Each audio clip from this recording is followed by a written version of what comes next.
आपका अपना channel India A1 news, जो रखे आपको A1। बहुत बहुत धन्यवाद मंत्री जी का धन्यवाद। बहुत बहुत धन्यवाद आपका माननीय मंत्री जी श्री अनुराग सिंह जी।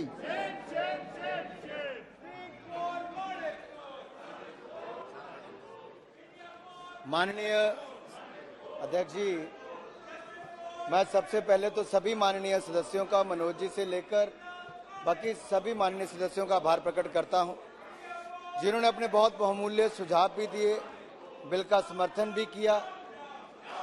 लेकिन कुछ बातें मुझे सदन के सामने जरूर रखनी है, क्योंकि नहीं रखूंगा तो अन्याय होगा इस बिल के साथ भी और फिल्म इंडस्ट्री और इसके चाहने वालों के साथ भी। माननीय सभापति जी, ये जो भारतीय फिल्म इंडस्ट्री है, जैसा सभी माननीय सदस्यों ने कहा, दुनिया की सबसे बड़ी फिल्म इंडस्ट्री तो है ही। नवनीत राणा जी ने भी अपने अनुभव इसके साथ शेयर किए। हालांकि मेरे मन में था कि किरण खेर जी से लेके बाकी सब भी, निरुआ जी भी हमारे बहुत बड़े नेता, कलाकार भी हैं, नेता भी हैं, यहाँ पर भी हैं, मनोज जी बहुत बड़े एक्टर हैं, ये इन सबको ज्यादा अवसर मिलता तो शायद देश के सामने ज्यादा बात आ पाती। लेकिन सदन में हंगामा मचाने वाले चाहते नहीं कि अच्छा बिल भी आए और बात जनता तक जाए भी। लेकिन हम जरूर चाहते हैं कि जो अच्छे कदम उठाए गए सरकार के द्वारा इस बिल के माध्यम से, वो मीडिया के मित्रों के माध्यम से कम पूरी जनता तक जरूर पहुंचे।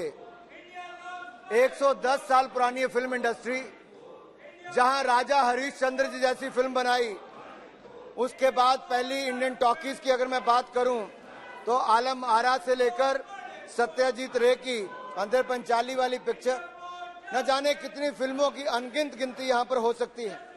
भारत प्रतिवर्ष 2000 से ज्यादा फिल्में एक साल में बनाता है। ये दुनिया का कोई देश नहीं कर सकता, और केवल एक भाषा में नहीं, अनेक भाषाओं में करता है। आज किसी को बॉलीवुड, किसी को टॉलीवुड, किसी को कॉलीवुड, किसी को सैंडलवुड, किसी को मॉलीवुड, अलग अलग नामों से जाना जाता है। लेकिन मैं ये कहूंगा, ये वुड को छोड़ दीजिए, ये भारतीय सिनेमा है जिसने पूरी दुनिया में अपनी पहचान बनाई है। इसके लिए हमें अपने कलाकारों का अभिनंदन, स्वागत करना चाहिए। आज दुनिया की बड़ी से बड़ी फिल्में भी हों, जो बिग बजट फिल्में हैं, उनका भी पोस्ट प्रोडक्शन काम आज हिंदुस्तान में होता है। कोई मुंबई में होता है, बेंगलुरु में होता है, कोई हैदराबाद में, तो कोई तमिलनाडु में होता है। और हमें इस बात का गर्व होना चाहिए, आज दुनिया भारत की ओर देखती है। We have become one of the most competitive industry in the field of cinema. और ये OTT से लेके, डॉक्यूमेंट्री से लेके फिल्मों तक, इन सब के लिए पोस्ट प्रोडक्शन की ओर, भारत की ओर देखते हैं। आज सही समय है, यही समय है कि India content hub of the world बने, और India content hub of the world बनकर ही रहेगा। अगर मैं आपके सामने कहूं, द एलिफेंट विस्परर्स की बात करूं, RRR की बात करूं, या फिर ऑल दैट ब्रीथ्स, इन सब ने ऑस्कर में इनका नाम आने से एक तरह से हिस्ट्री क्रिएट की है। और यही नहीं, KGF 2, RRR, कांतारा जैसी पिक्चरों ने जो तमिल, तेलुगु, मलयालम, कन्नड़ा, ऐसी अलग अलग फिल्म इंडस्ट्री को और बल दिया है। मैं कह सकता हूं, वर्षों से हमारी साउथ की फिल्म इंडस्ट्री जिस पहचान की मांग करती थी, आज साउथ की फिल्मों ने रीजनल नहीं, नेशनल नहीं, इंटरनेशनल नाम बनाने का काम किया है। ये बहुत बड़ी बात है। इसलिए हमारा दायित्व और भी बड़ा हो सरकार के नाते हो जाता है कि पायरेसी को कैसे रोका जाए। साउथ के कई शहरों में तो ऐसा है, माननीय स्पीकर महोदय, कि वहां पर तो लोग अगर 9 बजे का शो है तो सुबह 6 बजे आकर बैठ जाते हैं कि हमने पहला शो पहले दिन देखना है। अगर ये बिल ना आए तो उन जैसे लोगों के साथ अन्याय भी होगा, और जो लोग किरण जी, निरुआ जी, मनोज भाई जैसे या नवनीत जी जैसे कलाकारों की फिल्में बनाते हैं, ये उनके साथ भी अन्याय होगा कि उन्होंने पैसा तो लगाया, लेकिन पायरेसी से चुराकर किसी ने अंतर्राष्ट्रीय बाजार में स्थानीय दर पे बेच दिया, तो ना उनको उनके दाम पूरा वापस मिलता है, और उनका जो क्रिएटिविटी है उसको भी खत्म करने का काम किया जाता है। अब भारत में अगर देखा जाए India is known as a country of storytellers. And if we are known as a story of country tellers, a country of storytellers, तो उसमें इसके पीछे हमारी लेगेसी, हमारा कल्चर, हमारी डाइवर्सिटी, हमारा हेरिटेज, इन सब का एक बहुत बड़ा रोल है। और हमें गांव-गांव की बातें, अपने कल्चर से जुड़ी बातों को आज देश दुनिया के पहुंचाने का एक अवसर है। मैं एक उदाहरण आप सबके सामने रखना चाहूंगा। आज से 6-7 महीने पहले मैंने सेंट्रल एशिया के देशों के यूथ डेलीगेशन को होस्ट किया। तो शाम के समय जब उनको भोजन दिया माननीय सभापति जी, तो तुर्कमेनिस्तान, कजाकिस्तान, उज्बेकिस्तान, कजाकिस्तान, इनके युवा जो थे उनको हमने भारत के डांसेस दिखाए, भारत का कल्चर दिखाया। उन्होंने अनुरोध किया कि वो भी अपनी कुछ कल्चरल आइटम पेश करना चाहते हैं और हमने अनुमति दे दी। मुझे लगा शायद वो अपने देश का कुछ गाकर बताएंगे। जब वो मंच पर आए तो किसी ने कौन से जमाने का गाना गाया? मिथुन चक्रवर्ती की फिल्म जब आई थी उनमें से अधिकतर लोग पैदा भी नहीं हुए थे। तो पहला गाना गाया I am a disco dancer. वो किसने गाया? सेंट्रल एशिया के देश के लोग। दूसरा ग्रुप आया तो उसने क्या गाया? जिम्मी जिम्मी जिम्मी आजा आजा आजा। और ये कौन गा रहा? वो अपनी भाषा में गा रहे हैं, अपने इंस्ट्रूमेंट के साथ उसको बजा रहे थे। ये दिखाता है कि भारत के सॉफ्ट पावर की ताकत क्या है। और अगर इस देश से लेकर सेंट्रल एशिया, रशिया तक, रशिया में मैं फुटबॉल का वर्ल्ड कप देखने गया 2018 में, तो मेरा नाम जोकर की बात करते थे, राज कपूर जी की फिल्म की। तो सॉफ्ट पावर की ये ताकत है कि हम देश और दुनिया में अपना कल्चर, अपना सिनेमा, अपने कला की छाप छोड़ सकते हैं। और वो छाप छोड़ने का काम हमारे कलाकार करेंगे, पायरेसी रोकने का काम हम इस बिल के माध्यम से करेंगे। अब ये इंडस्ट्री जो है, ये इंडस्ट्री का बहुत बहुत धन्यवाद। नहीं सर बिल के तो कुछ भी इंपॉर्टेंट इश्यूज रह गए। $100 बिलियन की इंडस्ट्री सर एंटरटेनमेंट की अगले 3 साल में हो जाएगी। 7.5 लाख करोड़, 8 लाख करोड़ की इंडस्ट्री जो लाखों लोगों को रोजगार दे सकती है। ये उनके भी हम हितों को देख रहे हैं। और इसके साथ साथ ये फीचर फिल्म्स हो, डॉक्यूमेंट्री, ओरिजिनल फिल्म हो, टीवी शोज हो, ऐसे बहुत सारे लोगों के हितों का ध्यान भी हम लोग रख रहे हैं।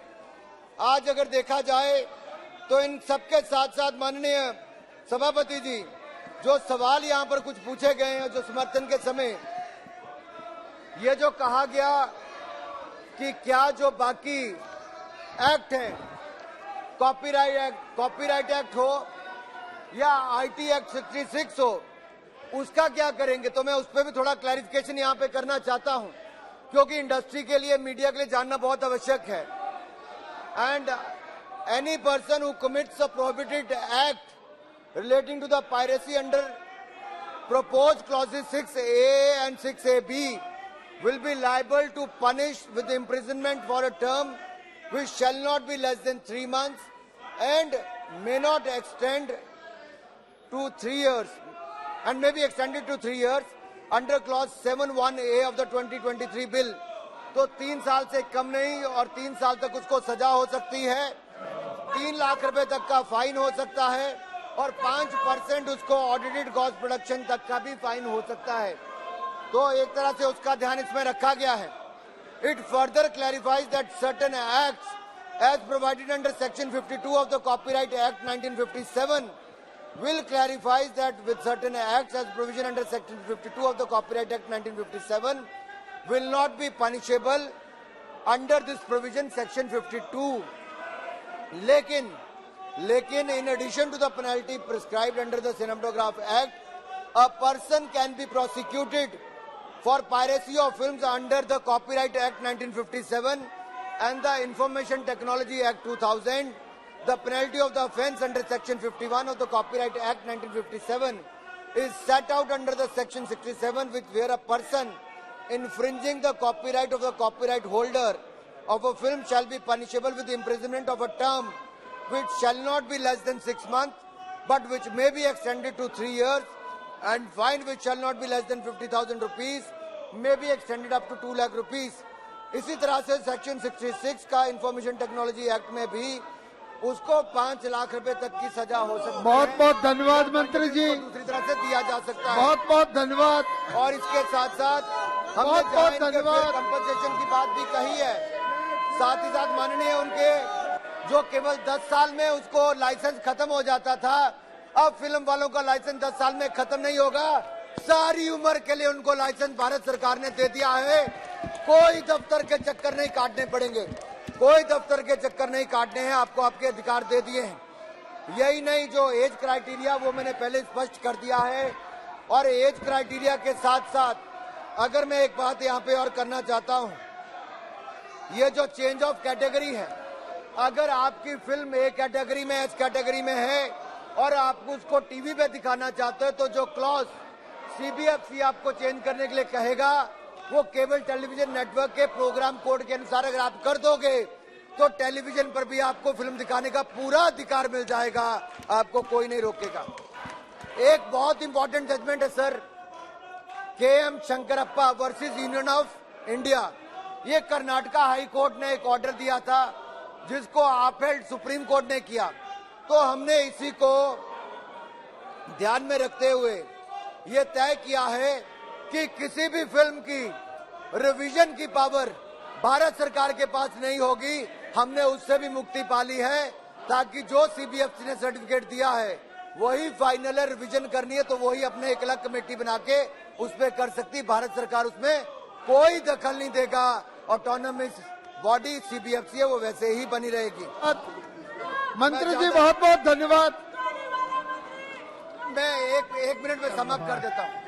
तो जितने भी माननीय सदस्यों ने अपनी बात रखी है, आपके सभी बातों को हमने पूरी इंडस्ट्री के साथ चर्चा करके और स्टैंडिंग कमेटी में पूरी चर्चा करके एक ऐसा बिल बनाया है जो आजादी के 75वें साल में तो आया, फिल्म इंडस्ट्री के 110 साल पूरे होने के बाद आया, लेकिन अगले 100 साल तक 200 साल तक पायरेसी से आपको बिल्कुल मुक्ति दिलाएगा।